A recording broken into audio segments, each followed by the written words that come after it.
আসসালামু আলাইকুম, দোলন creative ideas পেজে আপনাদের সবাইকে স্বাগতম। নতুন একটা ভিডিও নিয়ে হাজির হলাম। আর আজকের ভিডিওটি হচ্ছে আইফোন 13 প্রো। এই ফোনের প্রবলেম হচ্ছে রিস্টার্ট ইস্যু। আর রিস্টার্ট হওয়ার কারণ হচ্ছে আইফোন ইউজার যারা আইফোন ইউজ করেন তারা অবশ্যই জেনে থাকবেন। রিস্টার্ট ইস্যুর কারণ হচ্ছে আপনার যখন ব্যাটারি 70%-এর নিচে হেলথ চলে আসে তখনই এই মোবাইলগুলো রিস্টার্ট হয়, অন্যথায় কিন্তু হয় না। আপনারা দেখতে পাচ্ছেন এটার হেলথ কিন্তু দেখাচ্ছে 84%। তারপরও কেন রিস্টার্ট হচ্ছে সেটা আমি আপনাদেরকে বলছি। এটার হচ্ছে আপনার ব্যাটারিটা মেবি বুস্ট করার কারণেই কিন্তু এটা 84% দেখাচ্ছে, বাট এটা ফোনটা ইউজ করলে রিস্টার্ট হচ্ছে। আর এই যে ভাইকে দেখতে পাচ্ছেন উনি হচ্ছে সেই সুদূর শরীয়তপুর থেকে মোবাইলটা নিয়ে আসছে। উনি সৌদি আরব প্রবাসী, উনি ছুটিতে আসছে, ওনার ওয়াইফের সেট। তো উনি এটা নিয়ে আসছে ব্যাটারি চেঞ্জ করার জন্য। কারণ হচ্ছে ওনার আরেক ভাই একটা 14 প্রো ম্যাক্স ব্যাটারি নিয়ে গিয়েছিল আমার কাছ থেকে চেঞ্জ করে।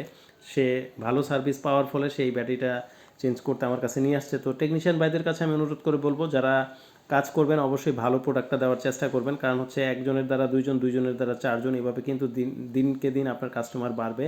আর যদি আপনি তার কাছ থেকে বেশি টাকা রাখেন বাট ভালো জিনিসটা না দেন, সেই ক্ষেত্রে কিন্তু সে নেক্সট টাইম আর আপনার কাছে আসবে না। আর আপনারা দেখতে পাচ্ছেন এখনকার যে ব্যাটারিটা আমি লাগিয়ে দিচ্ছি সেটা কিন্তু হেলথ শো করতেছে। আগে কিন্তু আননাও পার্ট চলে আসতো। এই যে দেখতে পাচ্ছেন আপনারা ব্যাটারি হেলথ 100% দেখাচ্ছে। তো ভিডিওটি ভালো লাগলে অবশ্যই ভিডিওটি শেয়ার করবেন, ফলো দিবেন এবং ইউটিউব ইউজার যারা আছেন তারা সাবস্ক্রাইব করবেন। আজকের জন্য বিদায় নিচ্ছি। আল্লাহ হাফেজ।